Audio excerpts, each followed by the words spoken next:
آیا د سترګو په رپېدو باندې څه غم یا خوشحالي راځي او که یا؟ بعضې کسان وایي چې د انسان سترګې رپېږي دې ته غم یا خوشحالي را روانه ده. او دوهم داسې کله د یو چا مخ ته توره پشي تېره سي، دی وایي دا د خطرې وجه ده، انسان به مخ ته اقدام نه کوي، په دې ورځ باندې به سفر نه کوي، داسې مخ ته چې کوم کار د جاري ساتلی وي هغه به دروي، ځکه په دې باندې ده ته بیا مشکل رسیږي. او داسې ګرمې اوبه پر مځکه باندې اچول، دی وایي مځکې ته په دې باندې تاوان رسیږي، مځکې ته تکلیف په دې باندې رسیږي. آیا په شریعت مقدسه کې د دغو درو شیانو څه حقیقت شته او که یا؟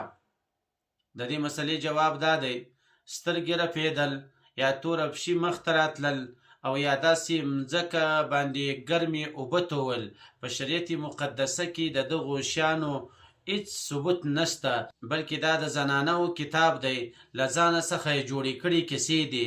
نه د سترګو په رپېدو باندې څه خوشحالي او غم راځي او نه په توره پشي په تېرېدو باندې انسان ته څه مشکل پیښیږي، او بل په ګرمو اوبو باندې مځکې ته هیڅ تکلیف هم نه رسیږي.